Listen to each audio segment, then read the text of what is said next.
بزرگان محترم، ابھی 2 جنازے ہو گئے۔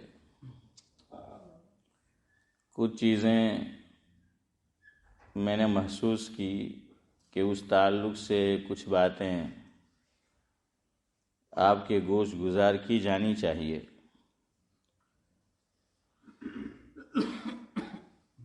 تو آج کی مجلس میں کچھ باتیں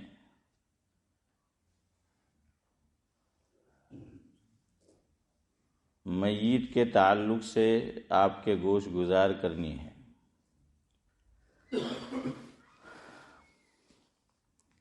شیخ ابراہیم ذوق ان کا تخلص ہے۔ ایک دیندار شاعر گزرے ہیں اور شاعری سے ہمارے شیخ صاحب کو ذوق ہے، جو بیٹھے ہوئے ہمارے سامنے صاحب ذوق ہے وہ۔ تو کتنی اچھی اور پیاری بات کہی، بالکل یہی حال ہر انسان کا ہے۔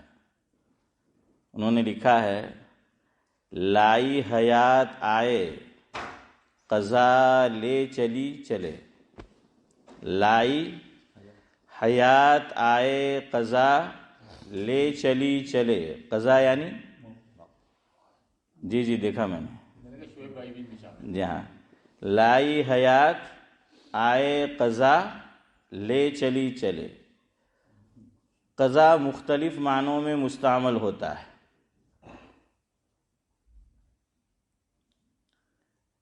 مجھے ایک شعر اکبر الہ آبادی کا بہت پسند ہے کہ قضا کے سامنے بیکار ہوتے ہیں حواس اکبر، قضا کے سامنے بیکار ہوتے ہیں حواس اکبر، گو کھلی ہوتی ہیں آنکھیں مگر بینا نہیں ہوتی۔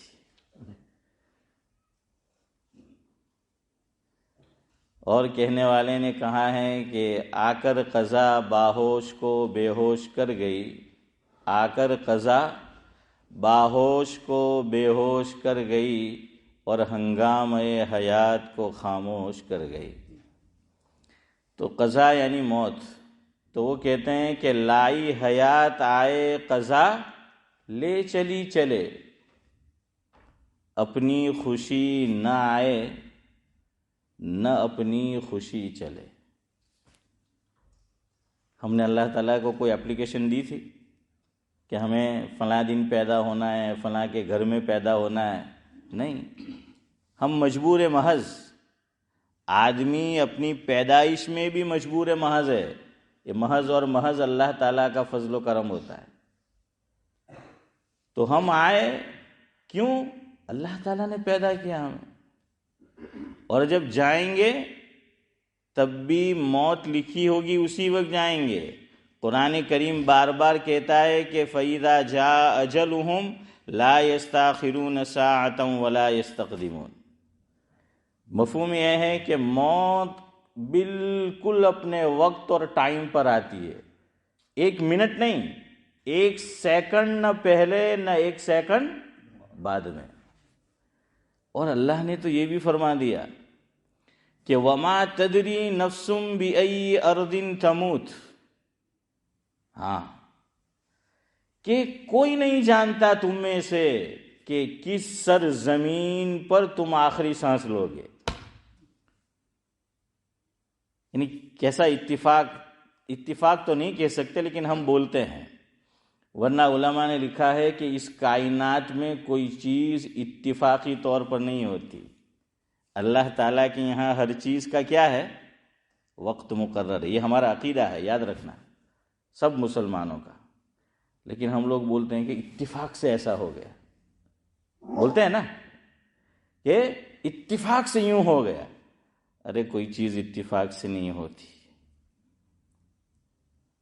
اللہ کے نبی صلی اللہ علیہ وسلم نے ہمیں تعلیم دی، ان للہ ما اخذ وَلَهُ مَا أَعْطَى وَكُلُّ شَيْءٍ عِنْدَهُ بِأَجَلٍ مُّسَمًّى، او کما قال علیہ الصلاۃ والسلام۔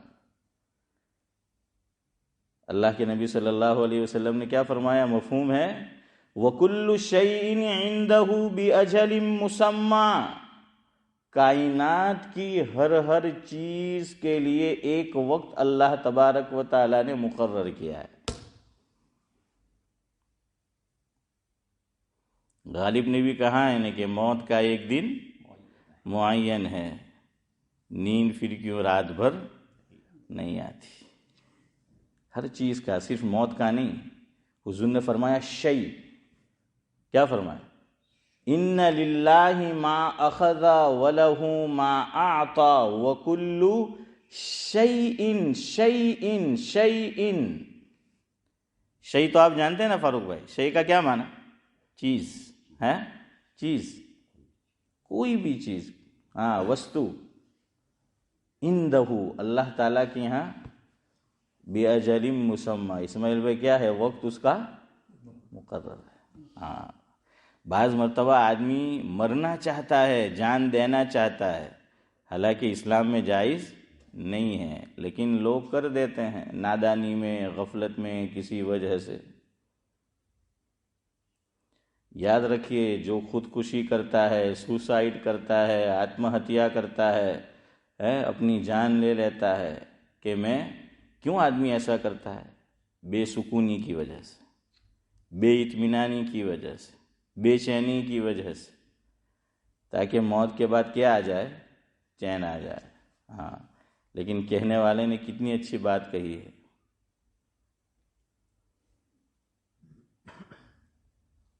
موت سے گھبرا کر یوں کہتے تھے کہ مر جائیں گے، موت سے گھبرا کر یوں کہتے تھے کہ مر جائیں گے، مر کر بھی چین نہ آیا تو کدھر جائیں گے؟ ہاں، خودکشی کی تو مر کے بھی چین نہیں آنا، یاد رکھنا۔ مر کر بھی یوسف بھائی چین نہ آیا تو کدھر جائیں گے؟ اس لیے کائنات میں یاد رکھنا، کوئی چیز اتفاقی نہیں ہوتی، ہر چیز اللہ تبارک و تعالیٰ نے کیا ہے؟ مقرر کر رکھی ہے۔ یہ نبی کا اعلان ہے، کسی عالم کا نہیں ہے، یہ نبی کا فرمان ہے۔ کائنات میں کوئی چیز اتفاقیہ طور پر نہیں ہوتی۔ وہ پھر بحث اپنی جگہ ہے کہ قضاء اور تقدیر، اس کی دو قسمیں ہیں، وہ ایک پھر الگ بحث ہے، الگ ٹاپک ہے۔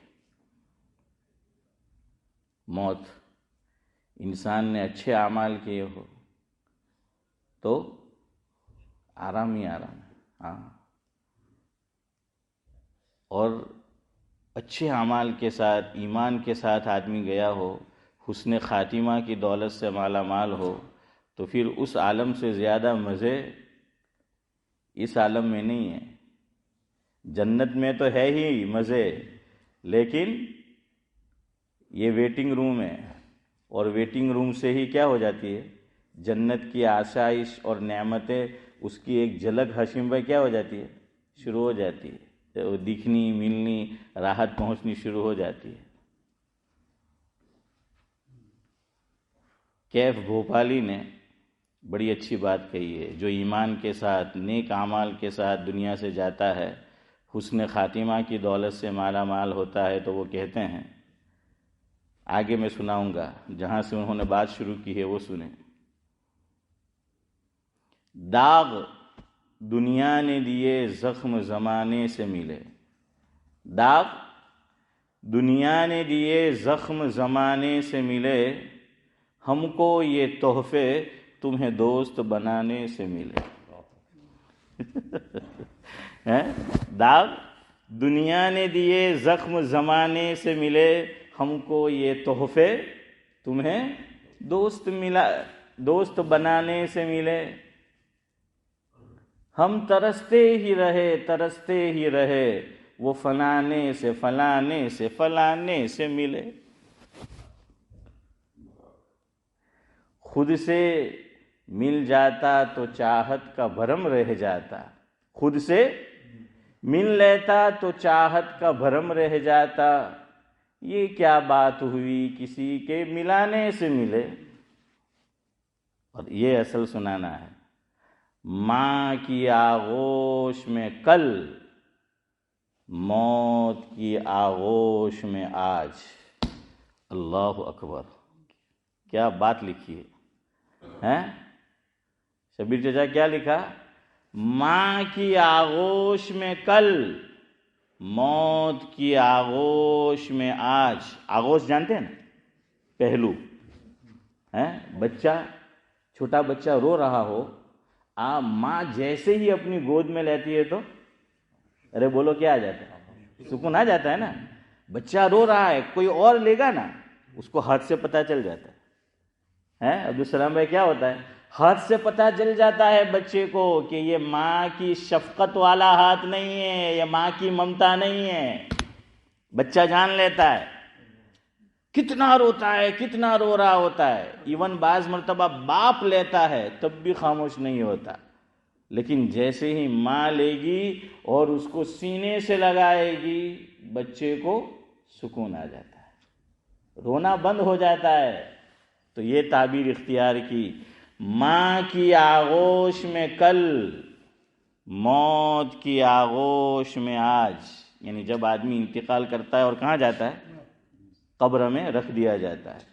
تو یہ تعبیر ہے، ماں کی آغوش میں کل، موت کی آغوش میں آج، ہم کو دنیا میں یہ دو وقت بڑے سہانے سے ملے۔ یعنی کوئی گھبرانے کی بات نہیں ہے۔ ہاں دیکھیے، ہم لوگ انڈیا سے آتے ہیں یا یہاں سے انڈیا جائے، چلو وہ مثال لے لو، آنے میں تو اتنا مسئلہ نہیں، انڈیا جاتے ہیں، ہمارے حضرت مولانا ابرار احمد صاحب دلیاوی رحمۃ اللہ علیہ فرمایا کرتے تھے، اس دور کی بات ہے، 94 میں تو حضرت کا انتقال ہو گیا، اللہ مرحوم کو غریق رحمت کرے، لیکن حضرت تو 12 سفر ہوتا تھا، تو فرماتے تھے کہ بھائی انڈیا جاؤ تو جتنا بیگ میں الاؤڈ ہے، سورکیس میں اتنا ہی سامان لے کر جاؤ، زیادہ سامان لے کر مت جاؤ، ورنہ فرماتے تھے کہ بمبئی ایئرپورٹ پر مراٹھے چین نہیں لینے دیں گے تمہیں، ہاں وہ مراٹھے چین نہیں لینے دیں گے۔ اور آگے فرماتے تھے عبرت کی بات، فرمایا کہ جب وہ مراٹھے پکڑ لیتے ہیں، پوچھ تاچھ پر آتے ہیں، ہم ان کو مطمئن نہیں کر سکتے، یہاں تک کہ کیا دینا پڑتی ہے؟ رشوت دینی پڑتی ہے، ہم ان کو مطمئن نہیں کر سکتے اپنے جواب سے۔ فرمایا کل قیامت کے دن وہ چھوڑو، قبر کے اندر فرشتے پوچھیں گے، اور ہم نے دنیا میں گھوٹالے کر رکھے ہیں، فرمایا کہ تم ہوائی اڈے پر ایک مراٹھے کو مطمئن نہیں کر سکتے، فرشتوں کو کیسے مطمئن کرو؟ کیسے مطمئن کرو گے؟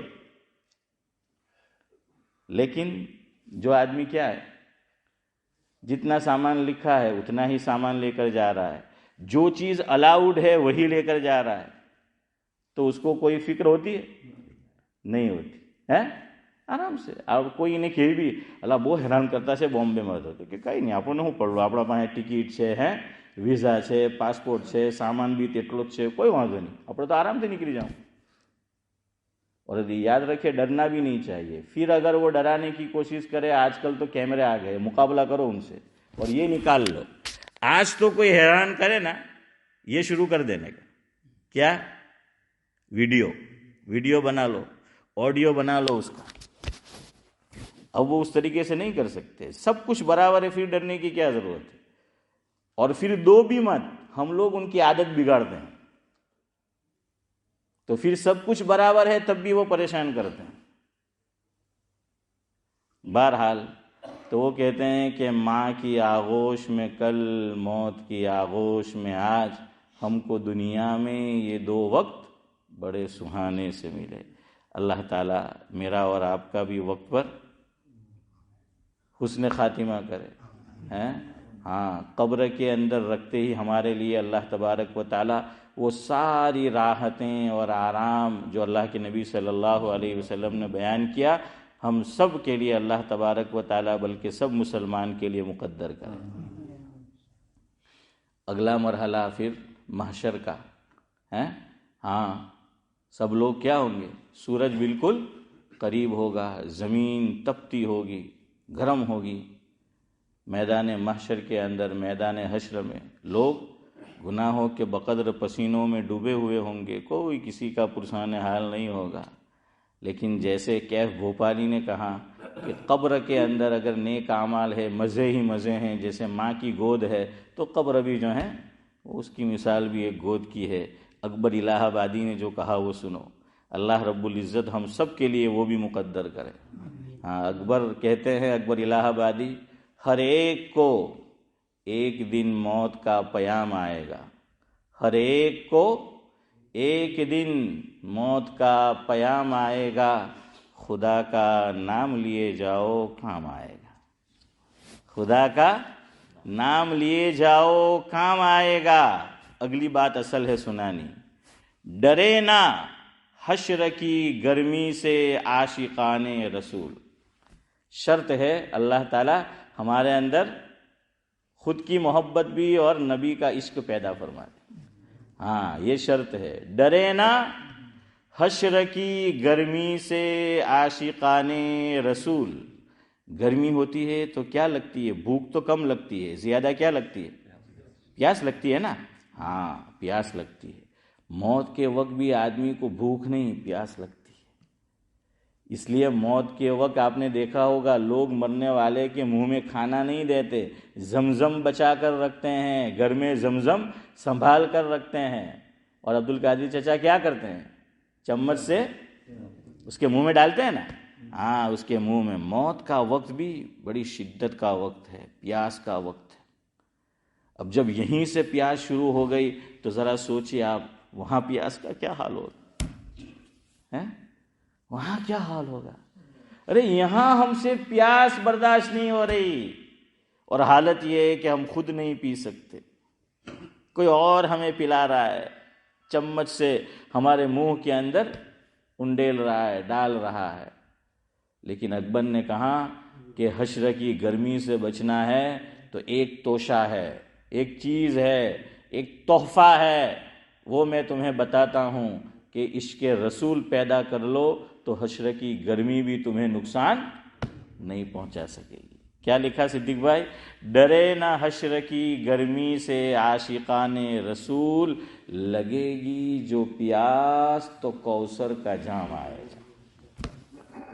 لگے گی جو پیاس تو کیا آئے گا؟ کوثر کا جام آئے گا۔ بہرحال یہ موت کے تعلق سے آپ کو کچھ باتیں منظوم بیان کی۔ اب سنو آگے جو بات مجھے بتانی ہے۔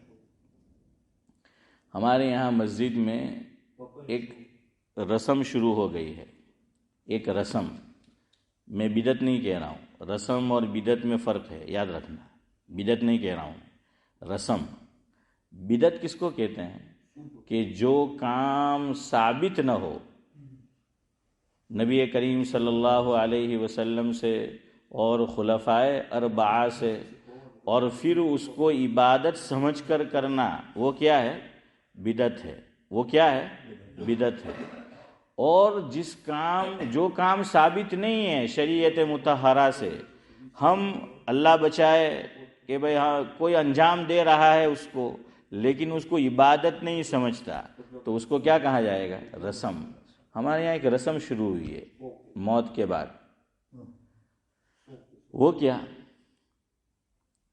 یہ جو کمرہ ہے جس میں مہمان تشریف لاتے ہیں ہند و پاک سے اور وہ ٹھہرتے ہیں مسجد میں آنے کے بعد الٹے ہاتھ پر، تو وہاں پر کیا کرتے ہیں؟ جنازہ رکھ دیتے ہیں، اور کٹن موجود ہے۔ اب کٹن کو بند کرنا چاہیے جس وقت، تو اس وقت کٹن کو کھول کے رکھتے ہیں۔ میں نے یہ بات پرائیویٹ میں بھی کہی، جو لوگ اس وقت موجود ہوتے ہیں میں نے کہی ان کو، لیکن آپ کو بھی بتاؤں چونکہ ہم سب اس میں مبتلا ہے اور ہو سکتے ہیں، تو ایک مسئلہ یاد رکھو۔ دیکھیے ایک چیز یہ ہوتی ہے، موت کسی گھر میں واقع ہوتی ہے نا، اور جانے والے سے محبت ہوتی ہے، ظاہری بات ہے، فیملی والے کو، گھر والوں کو، تو دل کے احساسات اس کی کیا تعبیر کرے، عجیب ہوتے ہیں، یعنی دل ان کا ٹوٹا ہوا ہوتا ہے۔ اس وقت ہم ان کو کچھ بات کہیں گے تو پتہ نہیں کیا ریئیکشن ہوگا اس کا، مزید دل ٹوٹ جائے گا یا کیا ہو جائے گا. اس لیے ایسی باتیں وقت سے پہلے بتا دی جائے، یا ہم دیکھیں اس کے بعد واپس وقت آئے اس سے پہلے بتا دے، تو یہ آسان ہوتا ہے اور اس پر عمل بھی آسان ہو جاتا ہے. کٹن بند کر کے رکھو، اللہ کے بندو کٹن بند کر کے رکھو. آپ نے وہاں جو ناش رکھی ہوئی ہے، دیکھیے میت کا چہرہ دیکھنا انتقال کے بعد، یہ حضرت نبی کریم صلی اللہ علیہ وسلم سے ثابت ہے. ہاں یہ ثابت ہے، کوئی منع نہیں کرتا. حضرات صحابہ کرام سے بھی ثابت ہے کہ میت کا چہرہ دیکھنا. لیکن یہ ثابت نہیں ہے جو رسم میں نے اور آپ نے شروع کر رکھی ہے. پہلے ایک بات یاد رکھو، میت مرد ہے تو جو مرد ہیں وہ چہرہ دیکھ سکتے ہیں. میت عورت ہے، عورت چہرہ دیکھ سکتی ہے. میت مرد ہے، جو عورتیں محرم ہیں وہ اس کا چہرہ دیکھ سکتی ہے. میت عورت ہے، جو مرد محرم ہیں وہ اس کا چہرہ دیکھ سکتے ہیں. اب ہمارے یہاں ایک غلط فہمی ہے، غلط مسئلہ چل پڑا ہے اور اچھے اچھے لوگوں کے ذہن میں بیٹھا ہوا ہے. بیوی کا انتقال ہو گیا تو لوگ کہتے ہیں شوہر سے کہ اب تو اس کو نہیں دیکھ سکتا، اس کا چہرہ نہیں دیکھ سکتا. وہ شوہر کو بعض لوگ بیوی کا چہرہ نہیں دیکھنے دیتے کہ اب تو نہیں دیکھ سکتا. شوہر کا انتقال ہو گیا تو بیوی سے کہتے ہیں کہ تو شوہر کا چہرہ نہیں دیکھ سکتی. تو کوئی مجھ سے پوچھتا ہے یہ مسئلہ تو میں کہتا ہوں کہ پھر بیوی کو کائے کو تم نے عدت میں بٹھایا؟ ارے عدت میں تو وہ بیٹھی ہوئی ہے اسی وجہ سے کہ من وجہن ابھی اس کا نکاح کیا ہے؟ باقی ہے، ایک اعتبار سے، ایک خاص اعتبار سے. اسی لیے جب تک عورت کی عدت ختم نہ ہو جائے وہاں تک دوسرا مرد اس سے نکاح نہیں کر سکتا. یہی مسئلہ طلاق کے بعد بھی ہے. طلاق ہو گئی عورت کی، جب تک عدت ختم نہ ہو جائے عورت دوسرا نکاح نہیں کر سکتی. نہ صرف یہ کہ دوسرا نکاح نہیں کر سکتی، شریعت مطہرہ کی تعلیم یہ ہے کوئی مرد اس عورت پر نکاح کا پیغام بھی نہیں بھیج سکتا. کھلے طور پر اشارتاً بھیج دیا، اشارتاً. اب اشارہ کیسے؟ تو اس کا اشارہ مرزا صاحب میں کروں یا آپ خود سمجھ جائیں گے ہیں؟ تو اب آپ سمجھ لیں اشارے کی زبان میں، اشارے کی زبان سب سمجھتے ہیں. ابھی منظور بھائی مجھے یوں کہہ گئے کہ وہ شعیب بھائی بیٹھے ہیں، تو اب میں سمجھ گیا اشارہ کیا تو، لیکن وہ نہیں سمجھے میرا مزاج، تو کھڑے ہو گئے اور کہنے لگے وہ شعیب بھائی بیٹھے ہیں. اب کیا کریں؟ میں تو اشارے کی زبان سمجھ گیا تھا، میں نے یوں کیا لیکن وہ نہیں سمجھے. تو ایک کیا ہوتی ہے؟ اشارے کی جو ہے وہ زبان ہوتی ہے. اور ایک ملک کا پرائم منسٹر، ہم جہاں سے آئے ہیں ہمارا پڑوسی ملک، اسے پوچھ لو اس بیچارے کو تاریخ پہ تاریخ ہیں وہ جو ہے مل رہی ہے اس کو اسی میں کہ عدت میں نکاح کر لیا. اب پتہ نہیں کیا سچ ہے کیا جھوٹ ہے. تو اس پر ایف آئی آر کیا ہے وہ کٹ چکی ہے. ہاں یہ شریعت میں گناہ ہے، عدت میں نکاح نہیں ہو سکتا، عدت میں نکاح نہیں ہو سکتا. تو یاد رکھیے مسئلہ، شوہر کا انتقال ہو گیا بیوی چہرہ دیکھ سکتی ہے، اور بیوی کا انتقال ہو گیا تو شوہر چہرہ ارے بولو نہیں دیکھ سکتا.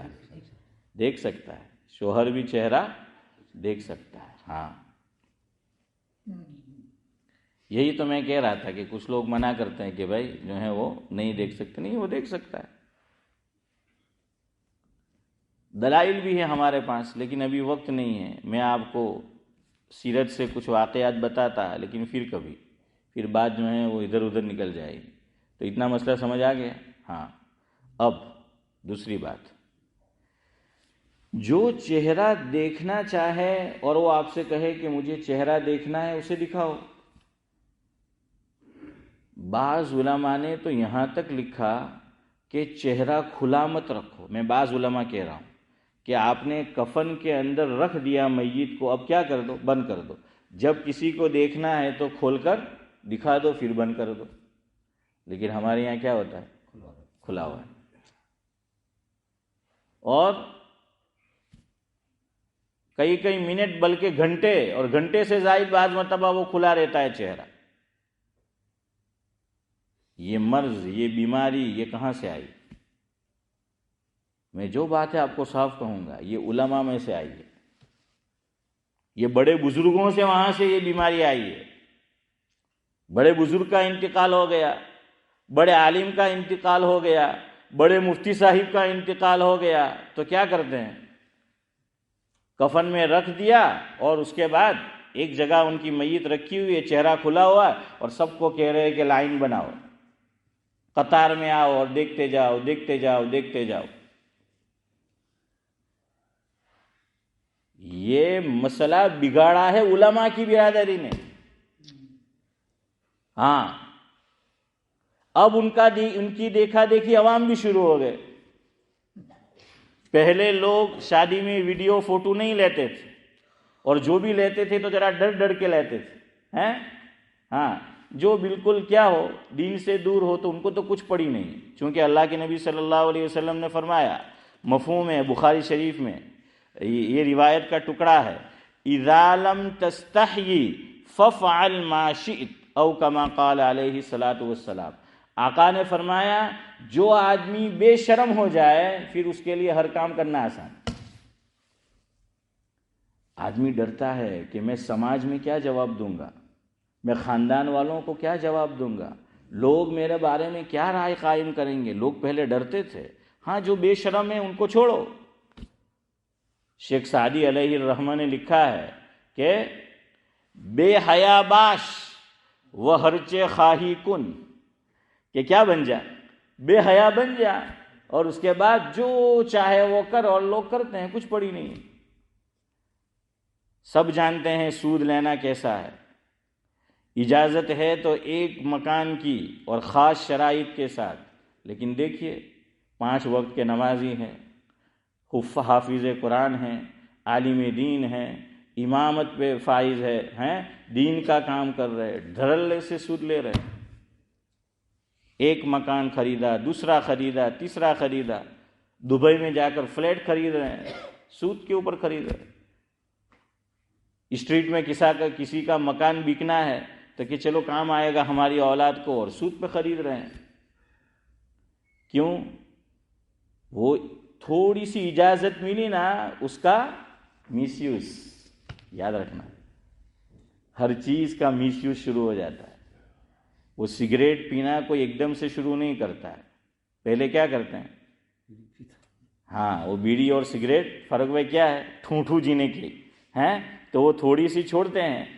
اب سگریٹ پینے والے بھی 2 طرح کے ہوتے ہیں، ایک جو ہیں شاہی مزاج ہوتے ہیں، آدھی پی اور پھینک دی، اور ایک جو ہیں بخیل سالہ کنجوس مکھی چوس ہوتا ہے، جب تک اس کا ہونٹ نہیں جلتا نیچے نہیں ڈالتا ہے، ہاں، تو وہاں تک پیتا ہے۔